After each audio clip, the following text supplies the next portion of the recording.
Hi everyone, my name's Chris Constantine and I'm a realtor in Greater Moncton, New Brunswick. COVID-19 is wreaking havoc on our lives and our economies, and by now virtually everyone understands the concept of flattening the curve in order to protect our healthcare system, so that when the people who need it the most are able to get the care that they need. This is why we've been asked to self-isolate and why the government has been taking the steps that they've taken so far.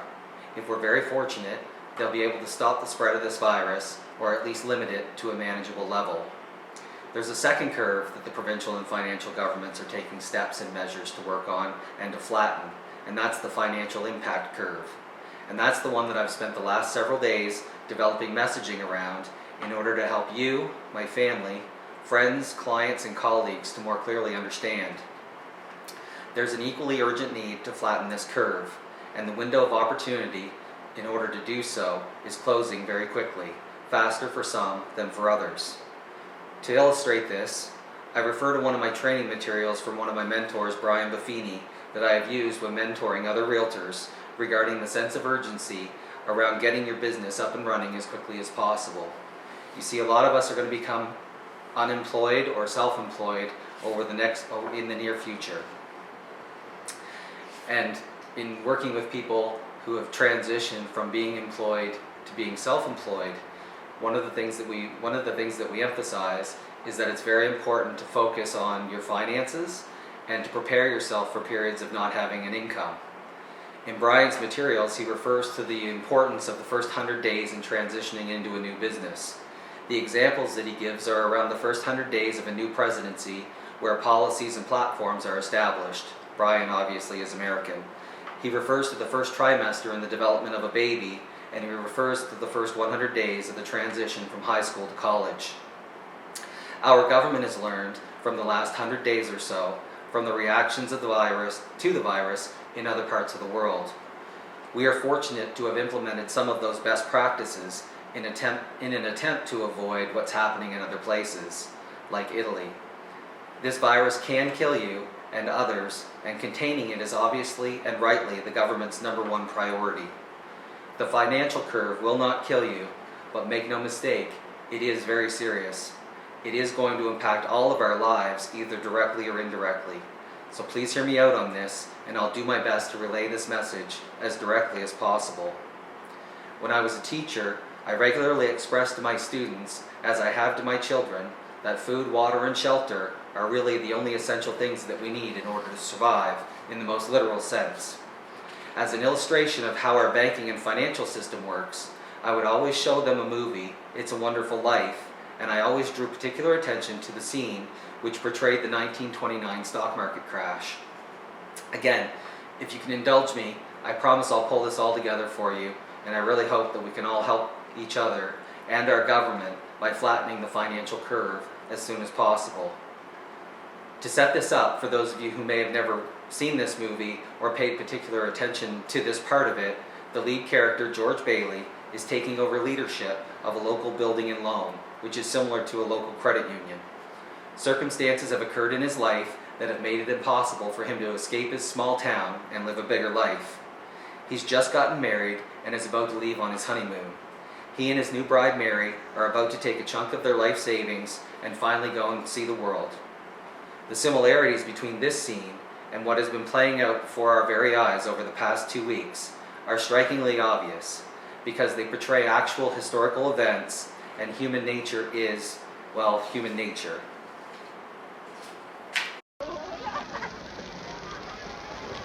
Don't look now, but there's something funny going on over there at the bank, George. I've never really seen one, but that's got all the earmarks of being a run.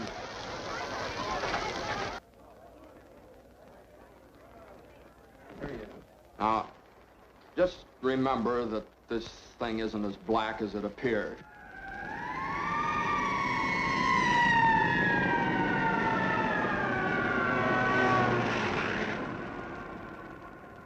I have some news for you, folks. I was just talking to old man Potter, and he's guaranteed cash payments to the bank. The bank's going to reopen next week. But, George, I got my money here. Did he guarantee this place? Well, no, Charlie, I didn't even ask him. We don't need Potter over here. And I'll take mine now. No, but you're thinking of this place all wrong, as if I had the money back in a safe.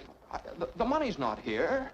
Well, your money's in Joe's house. That's right next to yours. And in the Kennedy house and Mrs. Maitland's house and 100 others. You're lending them the money to build, and then they're going to pay it back to you as best they can. Now, what are you going to do, foreclose on them? I got $242 in here, and $242 isn't going to break anybody. Okay, Tom. All right. Here you are. You sign this. You get your money in 60 days. 60 days? Well, now, that's what you agreed to when you bought your shares, Tom, did you get your money? No. Well, I did. Old man Potter will pay 50 cents on the dollar for every share you got. 50 cents on the dollar? Yes, cash. Well, what do you say? No, Tom, you have to stick to your original agreement. Now, give us 60 days on this Okay, thing. Randall. Are you going to Potter's? Better to get half than nothing. Tom! Randall, now, Randall, wait. Now, wait. Now, listen. Now, listen to me. I beg of you not to do this thing. If Potter gets a hold of this building and alone, there'll never be another decent house built in this town. He's already got charge of the bank, he's got the bus line, he got the department stores, and now he's after us. Why? Well, it's very simple. Because we're cutting in on his business, that's why. And because he wants to keep you living in his slums and paying the kind of rent he decides. Joe, you had one of those Potter houses, didn't you? Well, have you forgotten? Have you forgotten what he charged you for that broken-down shack? Here, Ed, you remember last year when things weren't going so well and you couldn't make your payments? Well, you didn't lose your house, did you? You think Potter would have let you keep it? Can't you understand what's happening here? Don't you see what's happening? Potter isn't selling, Potter's buying. And why? Because we're panicky and he's not, that's why. He's picking up some bargain. Now, we can get through this thing all right. We've got to stick together, though. We've got to have faith in each other. But my husband hasn't worked in over a year, and I need money. How am I going to live until the bank opens? I got doctor bills to pay. I need cash. I can't keep my kids on faith. I've got to have... How much do you need? Hey! I got $2,000. Here's $2,000. This will tide us over to the bank reopens. All right, Tom, how much do you need? $242. No, Tom, just enough to tide you over until the bank reopens. I'll take $242. There you are. That'll close my account. Your account's still here. That's a loan. Okay. All right, Ed. Well, I got $300 here, George. All right, now, Ed, what'll it take until the bank opens? What do you need? Well, I suppose $20? $20. Now you're talking. Thanks, Ed. That's fine. All right, now, Miss Thompson, how much do you want? But it's your own money, Now, George. never mind about that. How much do you want now? I can get along with 20, all right. $20, fine. And I'll sign the Yeah. papers. You don't have to sign anything. I know you. You pay when you can. That's okay. All right, Miss Davis. Could I have $17.50? Sure, hard. Of course you can have it. You got 50 cents. There we go. 7. We're gonna make it, George. 6. They'll never close us up today. 5, 4, 3, 2, 1. Bingo! We made it. Close the door, Eustace. We made it. Look, we're still in business. We still got $2 left. Well, look, let's have some of that. Let's celebrate. This is one of my favorite movies, and George Bailey becomes my hero just by giving people solid advice in stressful times. So in the spirit of George, I bring you this message, and I'm going to enlist the help of various other professionals in the coming days in relaying to you and helping you to assess your personal financial situation, assess the financial and housing markets, and how they may impact you and your family as they evolve through these tumultuous times. Financial market and housing market shifts have happened before. As recently as 2008 and the Great Recession, I lived, worked in, and guided my family, friends, and clients through market shifts before, and I promised myself the last time, during that recession, that the next time a market shift as significant as that occurred, that I would do everything in my power to get this message out to everyone immediately. Because the sooner you take action in calculating your financial situation and take the steps in order to react and act appropriately, the less impact it's going to have on your lives. There are steps that we all need to take right now. That bears saying again. All of us need to take stock of our finances and take appropriate steps immediately. You see, just like the healthcare curve, there are people that are more vulnerable than other people on the financial curve. Keep this in mind. You may avoid the virus, but none of us are going to avoid the financial fallout from all of this. One family's financial hardship gets passed on like a virus to other families. I'll talk more about this in my coming messages, and I'll do my best to make those messages helpful and informative. We do all have to stay calm. Panic isn't going to help anything.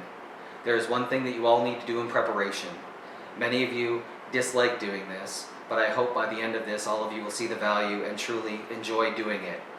You need to do a detailed financial income and expense analysis of your family's finances. Family financing is a business. Home economics used to be something that we learned about on a regular basis. We all need to know our burn rate for our finances. You need to know when your money will run out if money stops coming in. I have the forms to help you with this, and I am going to forward those out to you by request. I'll give you the information for that at the end. Let me explain why this is so important, even though it seems somewhat obvious. By now, most of you have heard that big banks are going to allow people to defer their mortgage payments. And at this point, you've already started to learn that by deferring your mortgage payments, it could possibly mean further financial hardship, increased interest, and really you're not saving any money in the long run, but it might help you to bridge a gap so that you can get over a hurdle. But until you know exactly where you stand financially, you don't know if that's going to help or for how long you need to do it. Because of that, you need to calculate your current financial state so that you know when you need to reach out to your lenders and your financial advisors for assistance. By knowing where you stand financially, you'll know when you need to reach out to your lenders, financial advisors, and what information you need to have on hand when you contact them. Right now, many people are reaching out to the banks because they're interested in finding out about deferred mortgages, but what you're getting for information on the other end is either that you're not in a position of need or that they don't know the details about those things. But by getting these in order and having your finances ready, you'll know who to contact and when, and part of my goal is to help you to work through that process over time. It's natural for all of us to want to reach out and defer payments or to be able to miss payments in order to get through this time. But the reality is we don't know how long this time is going to be. So we need to calculate that so that we know where we stand. Let's think back to George and the savings and loan clip. The banks are going to ask you what you can get by on. Remember, food, water, and shelter. If you can't show a need for a deferred mortgage payment or to skip payments, it's highly unlikely that you're going to get one, or it may not even be in your best interest to get one.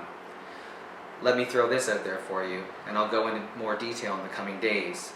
The banks do not want to take back houses.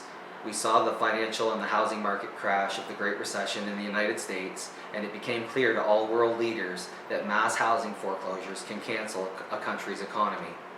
So you need to complete an income and expense analysis if you don't know exactly how many months you can survive without an income. It's time to open up the professionals about your finances, to let other people like myself mind your business with you. If you're going to run out of money in the next 60 days or less, then you need to start acting now. Ideally, you should have at least 6 months worth of money in order to survive on. If you're stuck at home looking for things to do, this is a great opportunity to possibly involve and educate your children. Use your own discretion, of course, and be as calm and positive as possible. Some of you are going to be very happy with what you see, but many are not. Panicking isn't going to help this. It is going to be upsetting for some. It's going to be scary for many. And my overall goal here is to help everyone work through that by opening the lines of communication sooner rather than later. It's very important that you know where you stand.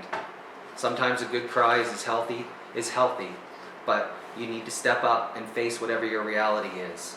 If you have enough money to pay your bills for the next 60 to 90 days and have surplus income, or are fortunate enough to have a job that's paying you to stay at home, then please email your lender, email your financial advisor, and schedule a time to talk with them.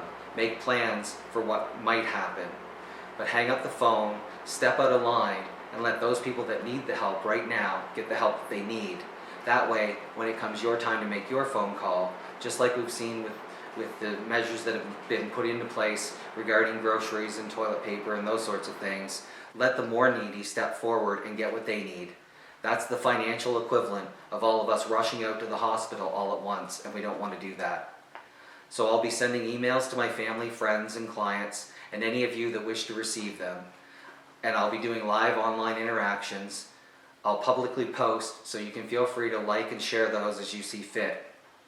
Again, everyone, staying healthy and avoiding the virus is the #1 priority right now, regardless of what's happening to you financially. As the cliche goes, what doesn't kill us makes us stronger. Make no mistake, a lot of people are going to suffer financially, but the sooner we all take appropriate steps to get our finances in order, the less impactful it'll be, and flattening the negative financial curve is something that we can all assist in. Over the coming days and weeks, I'm confident that we as Canadians are going to come out even stronger and more empathetic of each other's needs. In closing, I want to share something with you. Music has always been my go-to when I need to center myself. I often dance like nobody's watching, often out in public, as anybody who hangs out with me can attest to. I sing almost constantly and often out loud. A couple of days ago, a Facebook memory popped up of myself and Isolette approximately 8 years ago. My own personal life was pretty upset at that point. The crazy thing is, 3 days ago, I had already decided, as I was drafting this message, that I was going to share one of her songs in this message to you all. Facebook scares me sometimes. Anyhow, I hope you enjoy it. You can email me at chris@homesguide.ca or search my name, Chris Constantine, and Moncton, and my contact info will pop up, and I'll get you the forms that you need to get started in calculating where you are. Well, hello everyone. So, I am excited. I made it to day 3. I can't believe it. This is the biggest accomplishment in my life. Thank you for watching. Thank you for subscribing. I am floored. I'm so excited. Thank you for watching. I can't stress that enough. If you followed me for a while now, you know that I change every day. And I was like, I'm not being true to myself if I don't change. So I thought, tonight I'd offer you some braids. Every day is going to be a complete mystery. I'm telling you right now. I am excited because today, okay, one of my good friends is Chris Wheaton, and Chris is not only a teacher, he is also like this friggin' badass musician, and he plays in our band from time to time. He's amazing. And he requested to hear the song It Hurts So Bad from Susan Tedeschi. And I was like, yeah, sure, I'll do it if you play the guitar. And he said yes. And so, since we have to stay away from everyone right now, he recorded his part, and I put my part with his part, and then and voila. You're not gonna stop musicians from playing music. Thank you so much for watching. Thank you for subscribing. I'm so, I keep seeing people subscribing and commenting, sending me videos, and I'm like, this is exactly what I wanted. Exactly. I just wanted us to share together. I wanted us to be crazy together. I just wanted to connect while we're away. Right? Here we go. Here we go. Yeah.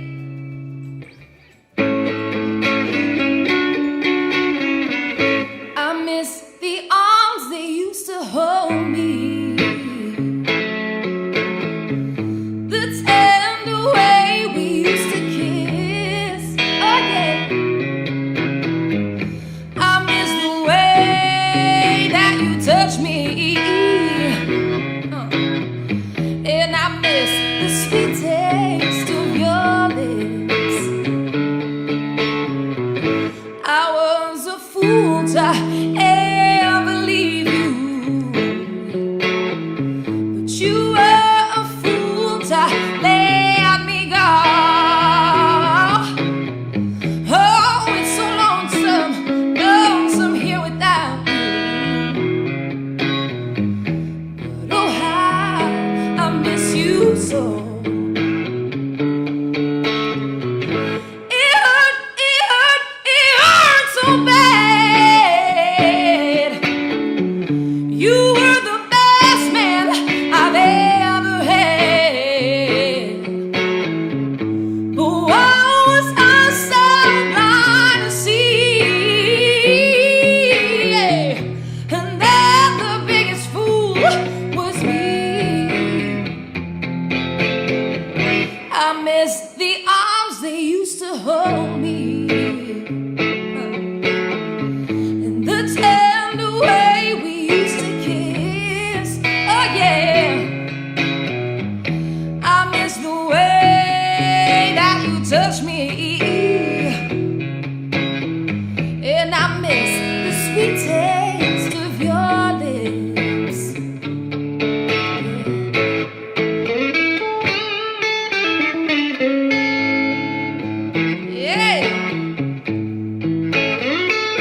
see you. So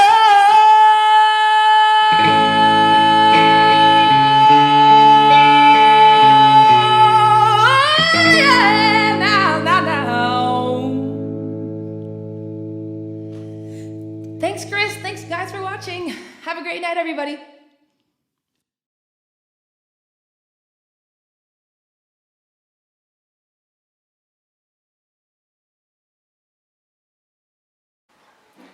Most importantly, stay safe, everyone, and we'll talk soon. Take care.